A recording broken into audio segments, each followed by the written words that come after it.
Bütün mamleket керек та. Мага бүлүнгөн мамлекет керек эмес.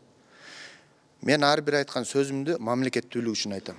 Мен бирөөнүн кызыкчылыгы үчүн айтпайм. Анын же мунун кызыкчылыгы үчүн эмес, мамлекетибиздин туруктуулугу үчүн, өнүгүүсү үчүн, оңолуусу үчүн, алдын ала кыйшайып баратса түзөтүүчү үчүн айтам.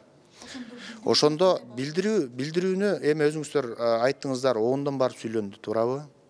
Ал жактагы сөз бүтүндөй коомчулукка жакты.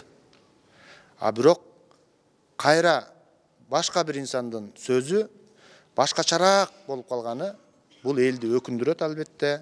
Кимдир бирөөлөр менен согуштук деген сөз тарап атат. Мен айтат элем, ушул Баткендеги окуя, ушул учур, ошол мезгил шалакылыктан болду. Кайдыгерликтен болду. Мен азыр дагы айттым, бул кайдыгерликтен, бул шалакылыктан бошонмойун биз согушка даяр жашашыбыз керек. Согушка даяр жашашыбыз керек. Эгер тынч жашайбыз десек. Бул нерсеге эч кандай жабык же болбосо бул нерсени жашыруунун кажети жок. Муну баары эл көрдү, билди, укту. Биз президенттин бул биринчи кишибиз, президентибиз. Ошонун айткан сөзүн алып кете беришибиз керек.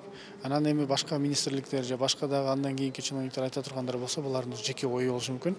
Биздин багыты эң негизги конституция боюнча сырткы саясатты жана ички саясатты алып бара турган президент.